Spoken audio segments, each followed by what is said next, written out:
Last of a dime breed. Stars in the ceiling of my coupe, but I started from the bottom, 2-bedroom pigeon coop. And it was 7 of us, so we had to make room. I remember plenty nights sleeping on the floor. Daddy got a warrant, crackers at the door. Mama working double shifts at Burger King. Alright guys, in this video, I'm basically showing you some of the reasons why we don't use machinery on these smaller properties in these newly built subdivisions. We tend to go about doing it manually with the Whomper. I'm going to add in a couple extra more clips of some of the guys out here in the field doing some of the work of what they do. We're going to get a chance to learn a little bit from them, get a little insight. Let's get it. Alright, G&G fam, I'm going to give y'all a little insight on all the young fellas who want to get involved with the underground world. I'm going to show you a little something that can help you out and make it look like you got a little bit of experience in the field. Giving y'all free game on this one. All right, pay attention. All right, once I already told y'all before, this is the terminal. Once again, your terminal is basically where your connector end piece from the line that was buried at your home ties into the connector end piece at the terminal that will give you services. Long as you are a paying customer. This is a terminal here. When you see the plug-in pieces, that's the terminal. You open a handhold box, and all you see is the orange pipe with no connection pieces inside. It's just the handhold with the conduit. Right? All right. All right. Where I'm going at is the customer yard across the street. All right, I'm gonna give y'all the game. This is the game right here. This is a terminal. This is what we call an L in the underground world. Terminal, across the street shot, to the left, to where I'm at over here. I'm gonna walk you past it. You see the markings on the road? You see that marking? You see that T? Let me turn it around. You see that T? The T lets you know that that's a terminal spot. That's a terminal handhold. You got a conduit pipe coming this way, and the rest of it going that way. All right, so you're gonna walk across the street. You see the L? You see the L, right? Pointing. Boom. All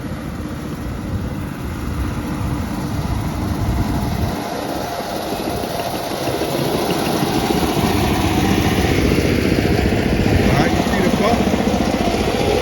See that box? So this is a handhold, which is behind me, and it's going this way to the L, and the L goes across the street to the terminal. This is what I mean by when you open up the handhold box, and all you see is the conduit. There is no connection point here. All you see is the conduit. So you have to run the line through the conduit to the terminal. And in this case, it's an L shape. So it's basically going up, across the street, making the L. All right. So in this particular video, this customer here, let me get out the way of the compressor so y'all can hear me a lot clearer. You can hear it thumping. You hear me thumping. All right, in this particular case with this customer, he had his Comcast Xfinity line cut with his AT&T fiber line cut. So with both of them needing to be buried underground and both of them have to go up under his driveway, in either case, sometimes the AT&T contractors get here before the Comcast contractors get here. So by me being here first, and me being who I am, I'm gonna help out the Comcast guy.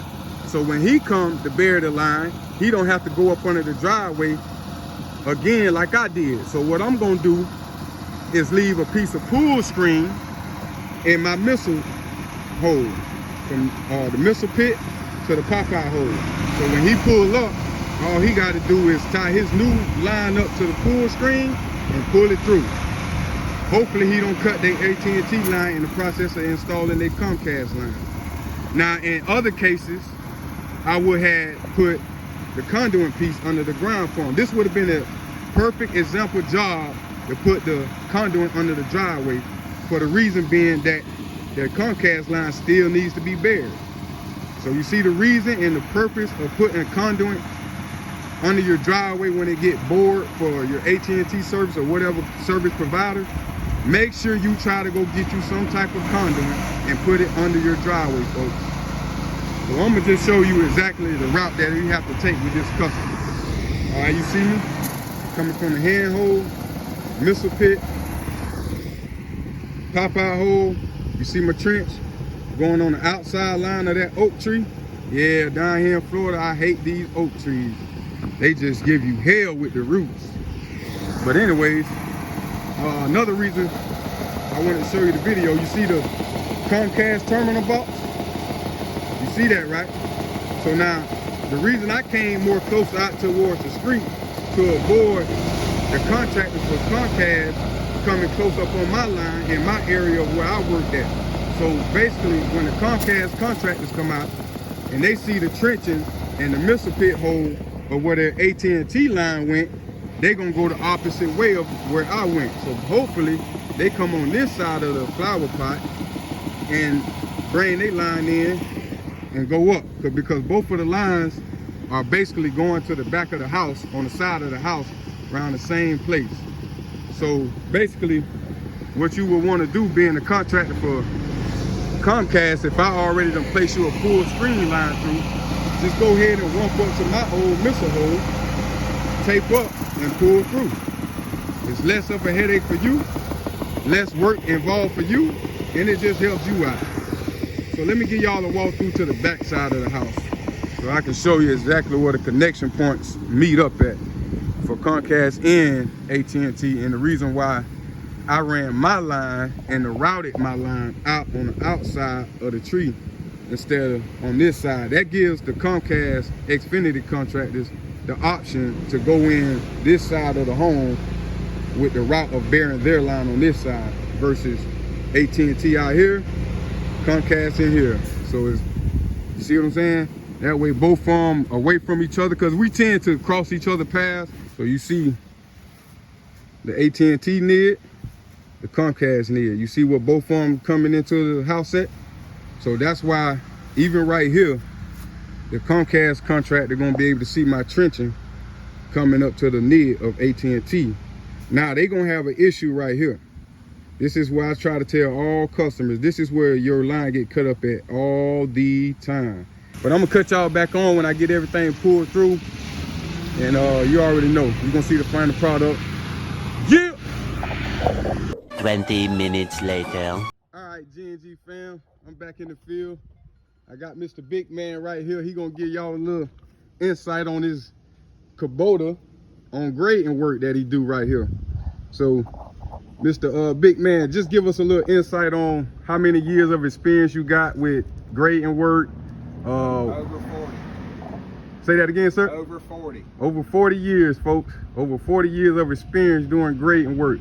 If anybody wanted to contact you or, you know, subject you for any type of work, man, is there any type of contact info you want to put out there for them? No, sir. All right. I got too much work as it is. Too much work. You hear that, guys? So for all my young viewers, You do a good job, you'll always have work. you'll always have work in the housing industry, man. Tell them one of the reasons why the housing industry is a recession-proof type of industry for us young guys to want to get into. Just make sure you always do a good job. Use respect. Treat people how you want to be treated. Right. All right. Mr. Big Man just gave y'all a little insight, man, on how to get into the underground world. Well, not the underground world, but the grading world with, you know, bobcats, anything of that nature, digging, trenching, basically anything of that nature. Tell us a little bit more of what type of grade you putting on this particular job site right here, Mr. Big Man. It's going to have a B drainage on it. All right. It's going to break halfway and go both ways. Okay.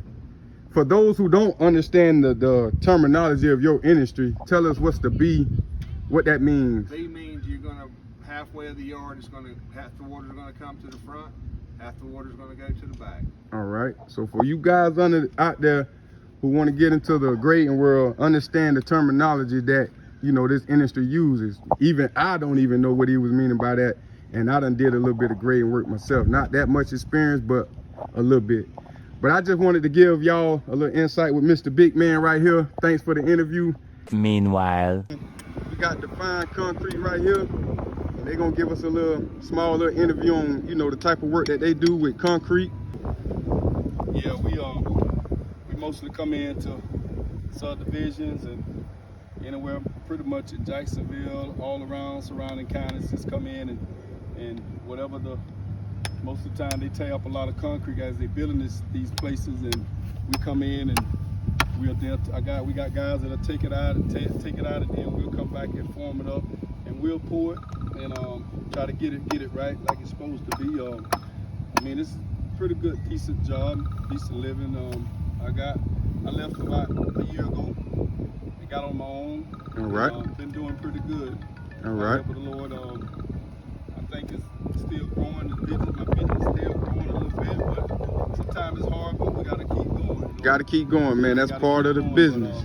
But, concrete industry, this construction industry is taking off like never before. So if anybody, if y'all, I mean, got guys, y'all know somebody really want a job and want to work, got any kind of skills of being a finisher or whatever, hit me up, 904-635-9156, 904-635-9156. Thank you and have a blessed day. You too, man. And I'm gonna put his I'm gonna get a business card from him, and I'm gonna put his info in my link. In the description for y'all, man. And I'm gonna also put a little picture of his business card up in the video somewhere at the end of the video. I appreciate you, man. Like I said, I just wanted to get a little small interview from you guys. So if you down here in the Jacksonville area and surrounding areas and you're looking for any type of concrete finishing work to be done, hit up Divine Concrete. That's it. All right, man. Appreciate you. We're gonna get back up with y'all, man. Yes, sir. 1 minute, 37 seconds later. I had a customer ask me why do it manually instead of using a machine. So I'm gonna explain to y'all as the reason why we don't use machines in certain situations when the job sites are this small. All right, particularly in these newer homes, in these newer subdivisions, you really don't have as much yard space between the two houses. As you can see, you see my trench line right here. This is the customer house here. So you try to stay, the property line between the two, kind of right in there. So you try to stay on the customer side of the property line. The reason why we do it manually by hand is because, like I said, you really don't have as much space between the two homes. So with a flower bed on this side for this house, flower bed on this side for this house, we tend not to want to run the line, bury the line in the flower bed, because it tends to get cut once the next landscaper come in and take your mulch out or anything of that nature. He cut back on the bed line, anything of that nature is going to be prone to, getting your line cut. So we like to stay up in the grass areas and stay under the grass. So I'm gonna walk you on down here through the trench area. As you can see, I'm basically less than about 5 feet away from the customer's neighbor's yard. So that's one of the reasons why we don't use a machine, because if you come through here with a machine, you got irrigation. You see the head right there, irrigation head. You got irrigation on this side, and then you got irrigation on this side. So it's a main water pipe for this customer. It's a main water pipe for this customer. Now let's look back out by the road. As you can see, you see the main water coming into the house. Let me turn the camera around. Both main waters are right here on this side of both houses also. So that's one of the reasons why we don't use machinery on smaller properties. If it's not like the countryside, anything, a good half an acre or more of yard space, tend to just go by doing it manually instead of using machinery, because of the fact of, you already got the water mains for both properties coming through this same alleyway. On top of that, you got irrigation for both properties through this same alleyway. Then on top of that, you have the service for AT&T coming through this same alleyway. Understanding the difficulties we have to go through in order to get your line buried underground. 1 hour later. All right, fam. I just want to give y'all a little more insight about the underground utility world, being a contractor doing underground utilities.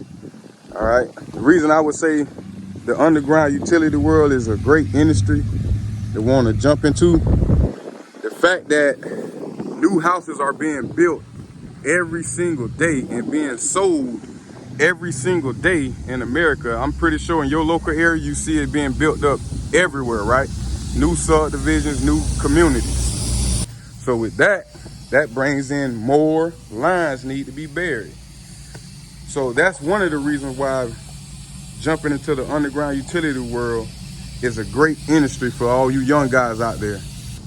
That's the reason why everywhere you turn in these new communities, there's flags out everywhere. I'm gonna do a video explaining that also. Underground utility markings and reading it and understanding it. So that'll be a video I'm gonna post up for you guys too. Stay tuned. Last of a dime breed. Stars in the ceiling of my coupe, but I started from the bottom, 2-bedroom pigeon coop. And it was 7 of us, so we had to make room. I remember plenty nights sleeping on the floor. Daddy got a warrant, crackers at the door. Mama working double shifts at Burger King.